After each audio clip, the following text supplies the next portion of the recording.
Okay, so we all know this guy, right? The jolly man in the big red suit. He's probably the most recognizable symbol of Christmas anywhere in the world.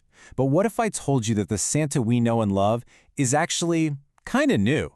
The real story is this wild journey through centuries of history, myth, and, believe it or not, marketing. Let's dive in.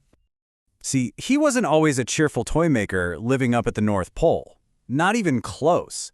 His actual origins are a world away from the snowy wonderland we all picture. So where did this whole legend really start? That's what we're going to unpack. Just look at this. On the one side, you've got the icon, the legend, the guy on the soda cans. And on the other, a serious-looking monk from 3rd century Turkey. Getting from that guy to this guy, well, that's one heck of a story. And it all starts with the man on the right. All right, so let's rewind, way back. We need to ground this whole massive myth in a real, historical person. The original Saint Nick. The whole story kicks off with a real person named Nicholas. He was a monk living in a place called Myra, which is in modern-day Turkey. And he wasn't making toys in a workshop. He was this deeply religious man who was famous for his kindness. The stories say he used his entire inheritance to just travel around helping the poor and the sick. Now, the most famous legend about him, and this is a big one, is about a poor man who had 3 daughters. He had no money to give them for a dowry, which back then meant they had a pretty grim future ahead. Nicholas heard about their situation, and wanting to help in secret, he went to their house at night and dropped bags of gold down their chimney. And get this, the gold just happened to land in their stockings, which were hanging by the fireplace to dry. And just like that, one secret act of kindness, almost 2,000 years ago, becomes the reason we all hang stockings by the fire. Crazy, right? This story is really what cemented his whole reputation as a gift bringer and a protector of children. So for hundreds of years, the story of St. Nicholas was a huge deal in Europe. But his transformation into the Santa Claus we know today, that took a really sharp turn when his story came to America. That's when things started to change, and fast. A huge piece of the puzzle is the name itself. When Dutch immigrants came to New York in the 1700s, they brought their traditions with them, including their celebration of Sinterklaas. You can totally hear it, right? Sinterklaas, Santa Claus. It's a direct line. But their Sinterklaas was still a tall, skinny bishop, nothing like the jolly guy we have in our heads. The 1800s, that was the century where the modern Santa was basically invented. It all happened so quickly. First, the Dutch name arrives, then, boom, 1822. A poem completely changes his personality.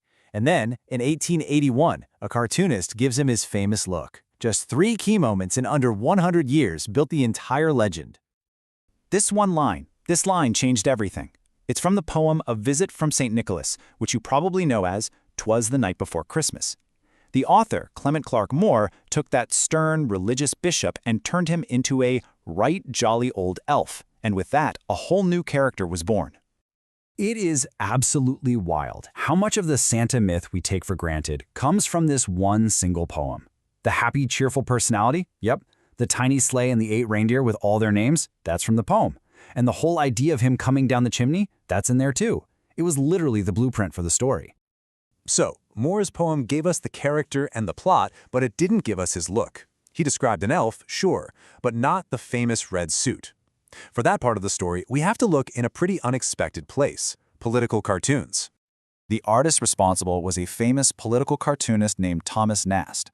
Over years of drawing for a magazine called Harper's Weekly, he was the one who gave Santa his bright red suit with the white fur. He was also the first to say Santa lived at the North Pole and had a workshop for making toys. Nast basically drew the Santa we all see in our heads today.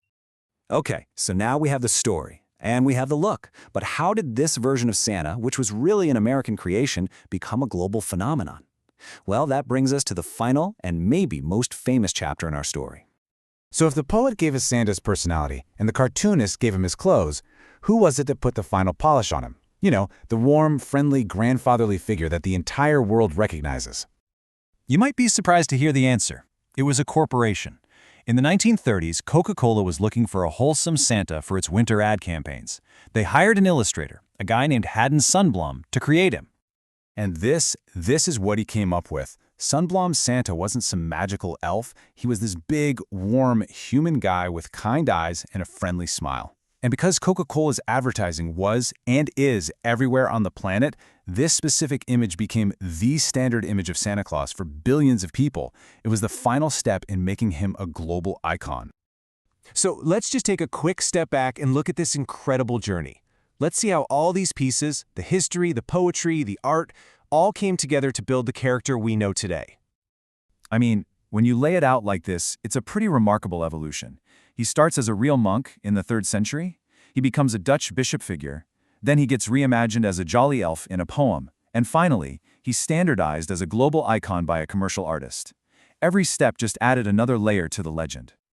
But you know, what's really amazing is that through all of those changes, his look, his home, even how he gets around, the core idea, the spirit of it all, has stayed exactly the same. From a saint secretly giving gold to a man in a red suit delivering presents, it has always been about the joy of selfless giving.